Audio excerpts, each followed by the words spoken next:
Hey folks, Dukect here back once again, welcoming you and yours to the Dukect Lounge. If you are here live, if you're in the chat room, you want to call in. The number is 724-444-7444, and the call ID to connect to me, Dukect, is 92417. Once again, the call ID is 92417. Also, you actually can use the you connect on Skype or what have you with the shoe phone or what have you. So you just go in and connect there and have a good time as well. So anyway, hopefully you're here. If not, you're listening here on Blip or on YouTube, and hopefully you are enjoying that as well. So once again, in any other fashion, thanks again for joining me here on the Dukect Lounge.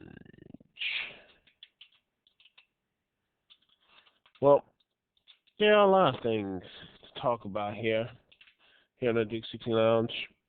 For one thing, we're going to be talking about a lot of things. One, today's show, we'll be talking about the lack of WWE Midcard, what have you, what was really explored during the Royal Rumble. TNA in the UK. Total non-stop action being in the UK, the Wembley Stadium, England, or what have you. It was a great moment and such. I liked every second. It was great. It was something really, really positive. It was a really positive thing, and really, I hope that everybody, and I mean everyone, got a chance to be here. Got a chance to watch that, because it was be there, but actually watch, because actually, to be honest with you, it is, to me, one of the most interesting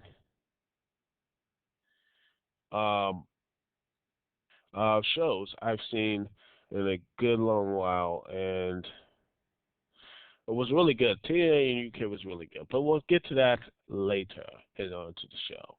And all of that, we'll talk about that and my Super Bowl picks of 2012 Super Bowl, I think Super Bowl 46 between the Giants and the Patriots.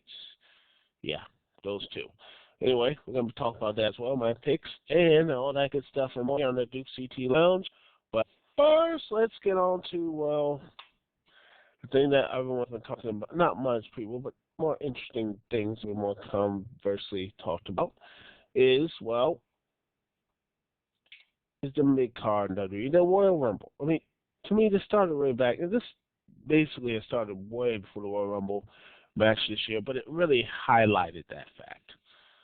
The Royal Rumble, as the match, was actually pretty good, but one of my biggest, the most things I biggest noticed that the WWE really has no Midcard. No one really was excited, and to me, I know I've been saying this. I think most people have been saying this. That the WWE really needs to get some of this stuff together, and they really do need to do so right now.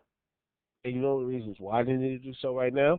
It's because honestly, their guys are going away. I mean, Big Show, I think he's going to probably finish out this year and next year, then retire. I think Khali's going to retire soon because of his injured knee, his knees and such. I think he's going to be gone. You're going to have, who else? Who's going to be leaving?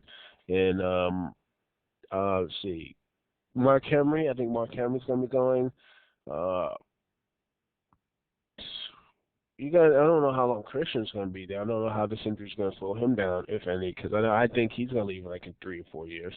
Kane's going to be gone in like maybe, I don't know why. Kane might be gone like in probably 2014 that Kane's going to retire. And honestly, who's going to be the people to back them up? Who's going to be the guys that are going to back them up? Kingston gets some type of response. That's it. Kingston can get something. Barrett can get like some response, even though when he went to Royal Rumble, he didn't really get any type of response because his his I mean, his new theme song just basically just poof, gone. Everything. It was like all the heat just gone. Not as badly as say Jinder Mahal, which was, oh my goodness, it was so bad I didn't know it was possible. I watched and it was like everything just shut off. It's like the crowd was counting down in five, four, three, two, one, and wham, no, nothing. I mean, Rob Conway got more of a reaction than Jinder Mahal has, and that's sad because he's 25 years old, young guy, really young guy, and this like him really something positive, something to boost him up, something really a positive thing, something that really distinguishes him. He came in tried to be like the Kali's evil thing, like that evil brother and all. That's like I'm the evil, rich, mysterious brother and such. But honestly, nothing caught on. He just never really caught on. Um, it's just really just um really just interesting such. It's something that I am, was really interesting. How his reaction and such. Oh, by the way, I'm just looking on Twitter, my Twitter and everything else, and well, Eddie Murphy's supposedly dead and such, but yet no, he's still alive. He's still alive, people. That's just what I love about Twitter. It's like you can put in almost anything and just like people believe it's fact. Like, and not only that, I have worldwide twins and such. Eddie Murphy, I got Lance Armstrong, and Jaws 3 for some whatever reason. Jaws 3.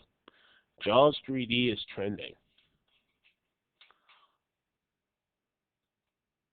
Yeah. Wow. Just amazing. Just I love Twitter. It's just some things just like, it's like part of like just this whole craziness, and I love that.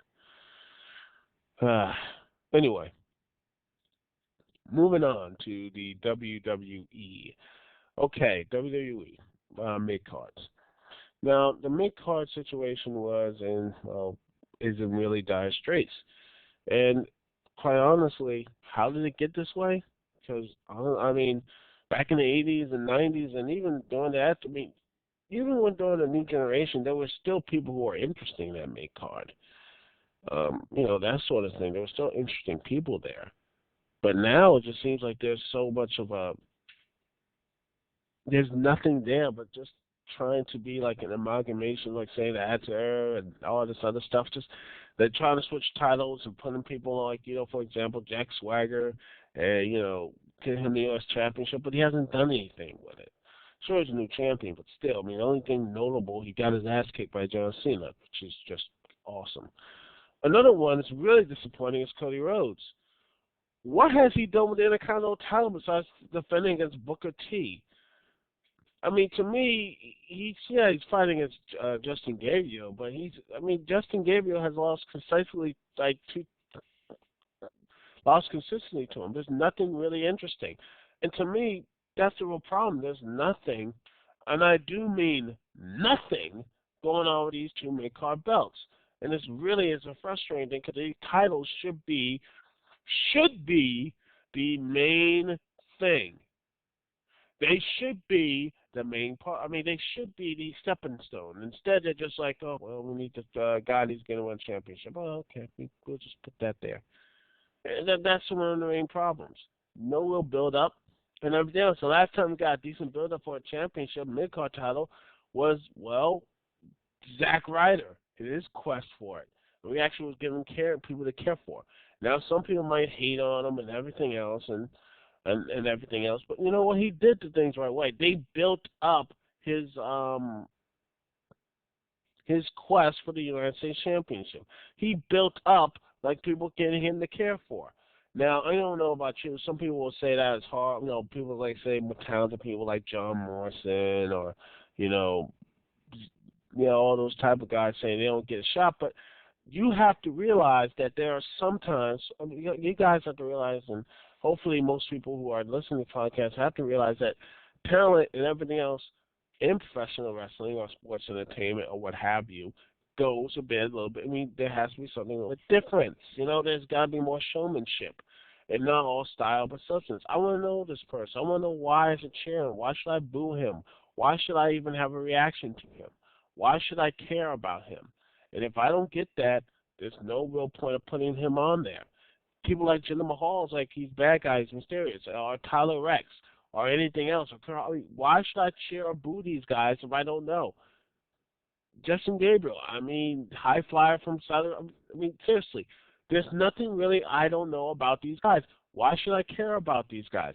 Why should I care? Why should I actually put my time and emotional stuff around these people? If the WWE does not care about them, and the people who are doing these characters don't care about them, then why, as a fan, should I care? The answer is no. And there's and now you're going to have these influx of guys who are not ready. Ziggler is ready, and Ziggler and maybe Kingston are ready, but other than that, there's nobody else there in the main event scene. I mean, God forbid Punk goes down or something, there's nobody else to pick that slack up on Raw. I'm sorry. Cena, no. Kingston, hell no. There's nobody in that locker room or any other Raw or anything else to take the guys out. But to actually put that onus on. There's no one there. I mean, besides someone CM Punk and Daniel Bryan with this whole yes thing, which is more, I'm getting the turn on that because it looks more interesting. And according to stories on SmackDown, I think Michael Cole's going to start cheering him on and, that sort of thing. That's going to be really interesting. Hopefully I'm going to get a chance to watch SmackDown tonight. And honestly, they better start doing these type of not these type, but these actually they have to do these, people to care for. If you don't care for these guys, if you don't actually start to wrap around like say, why should I care about them and everything else, nothing is going to change. No one's going to do anything, and until it does, until the WWE gets that, well, you can do all the things in the world with anytime matches and everything else, but until you get that personality and people to start caring for them, well, no one's going to start caring for them. If the guys don't start giving something, I don't know, some type of, a part of themselves.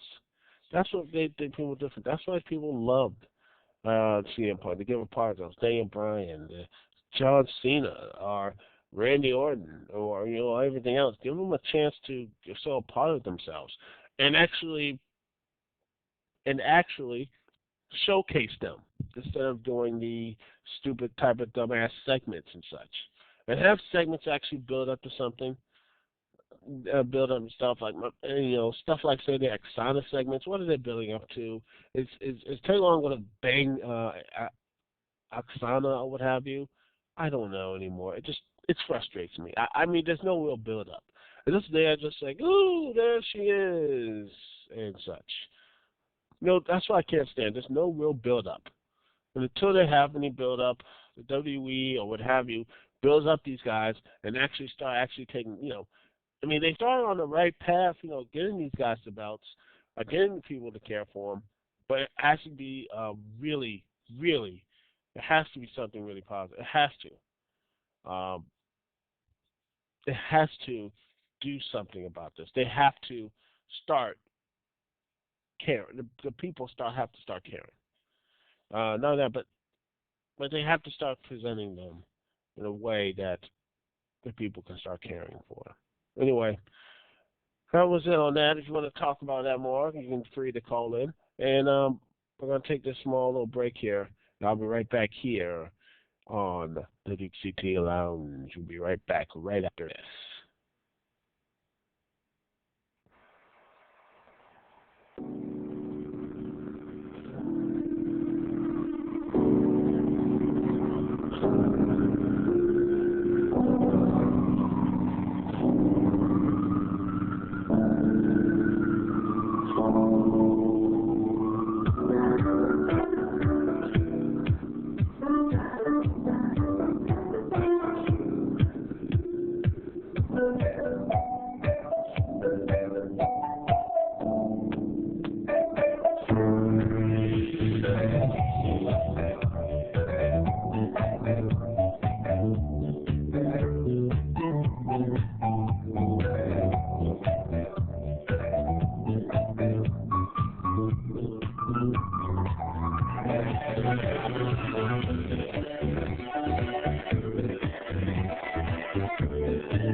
Ah, all right, folks. Here we are, live back once again here on the Dukect Lounge, and once again the number is 724-444-7444. Once again, dial in at 724-444-7444, and the call ID to connect to me to Dukect is 92417. Once again, number is 92417.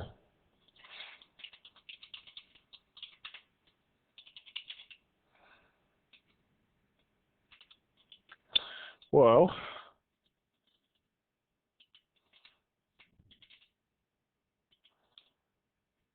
now it's this part of the show that I'm always going to talk about Total Nonstop Action's trip down to Wembley Stadium in jolly old England.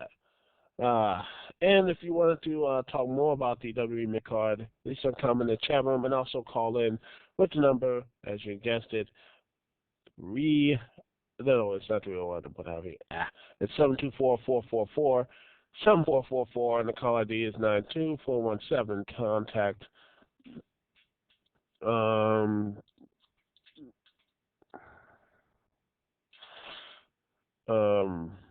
and talk about the big card calamity and everything else. And now let's talk, like I said, let's now talk about something that could have been a disaster, but ultimately became something really interesting. The TNA UK edition of Impact. And I have to say, I am so just wow. I was so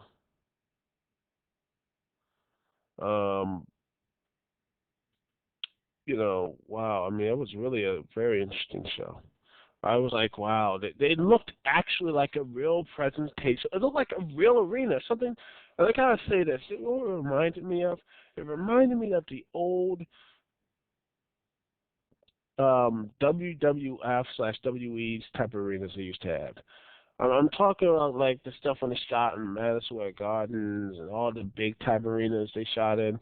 They came in and it was just wow. I loved every second about it. It was really good. I loved that stuff. I really did. It was like wow. It's just the camera angles were good, everything, and I do mean everything felt like a real wrestling promotion. Now don't get me wrong, there was still some stupid stuff. It's the Impact. They just can't get away from stupidity. Um,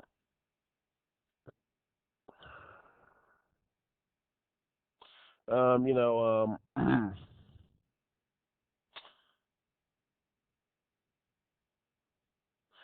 just still you know,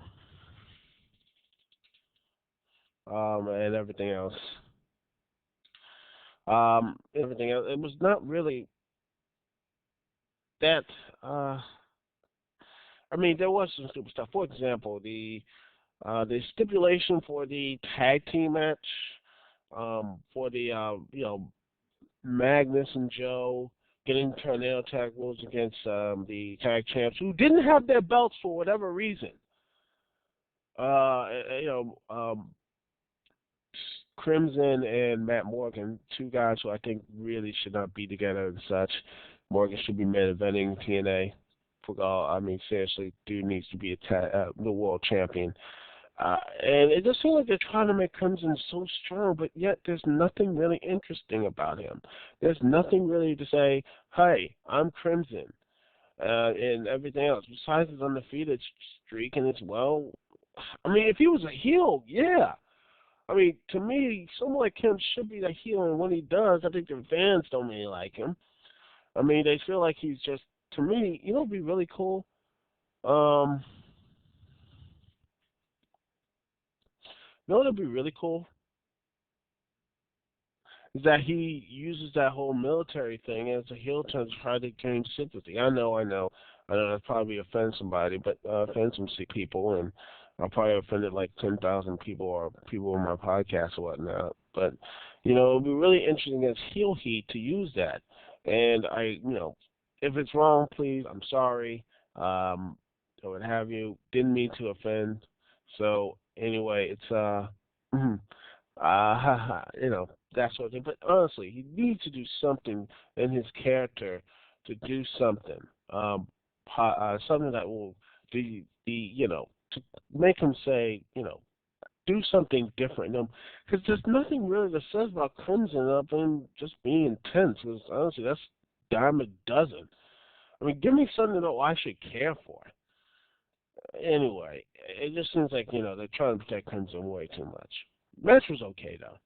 Another thing is the baffling rules of TNA is that how Master Rain can attack Tara, the match between Tara and the Gail Kim, attack Gail Kim and not be DQ'd. That should be DQ'd for a DQ for Tara, but yet, you know, it must be something different. It must be for the UK viewers. I don't know.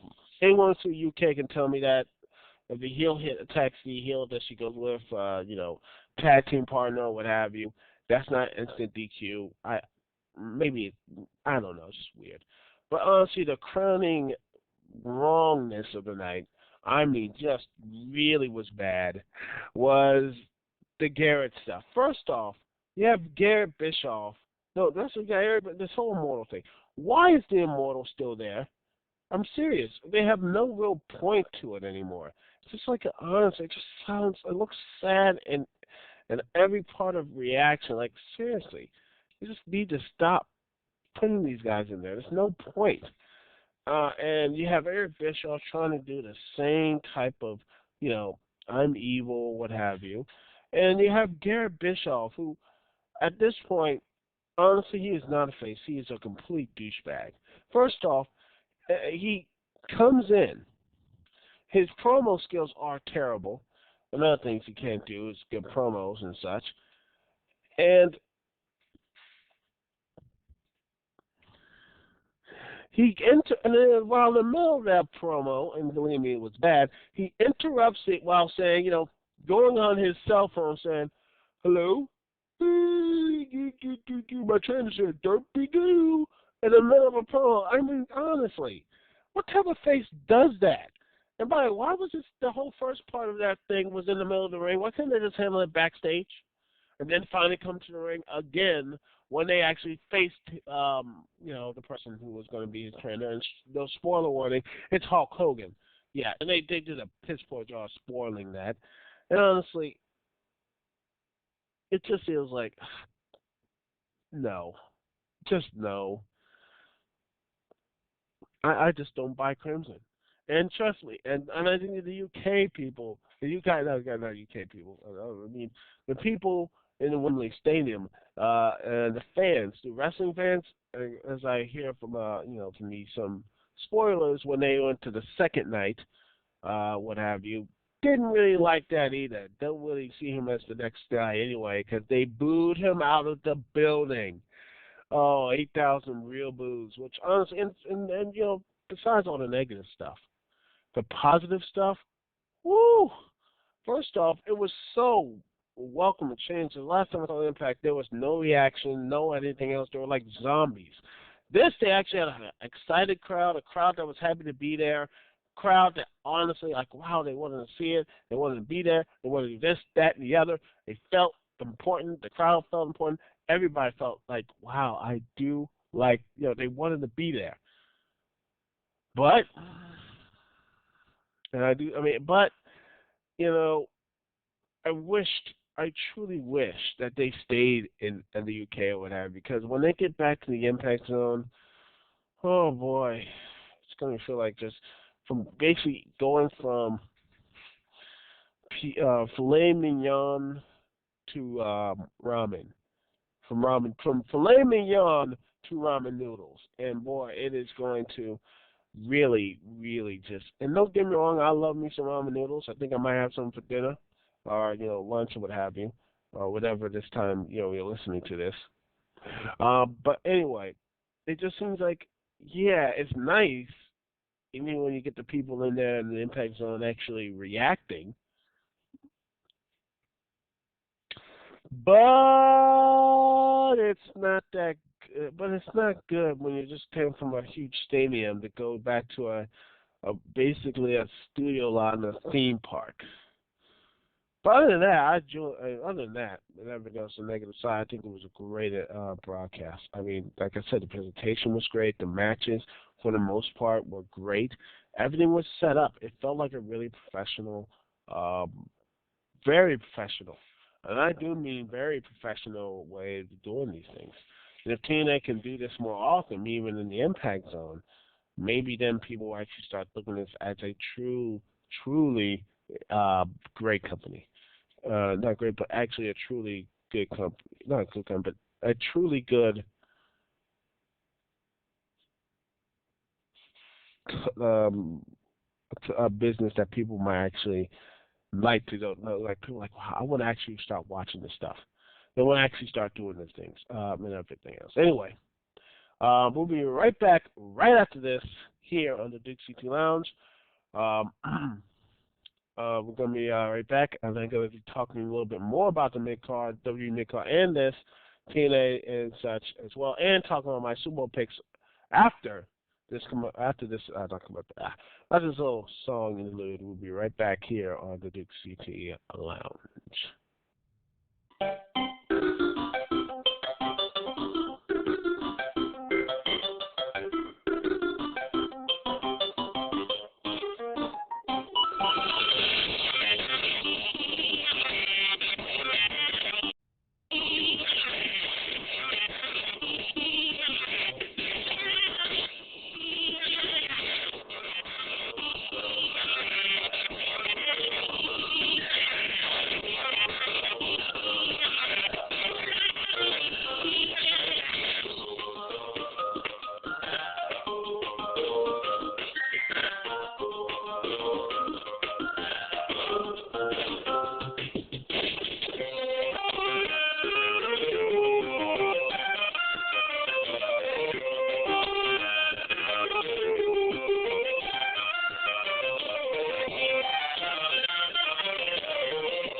Hey folks, Dukect here, back once again here on the Dukect Lounge.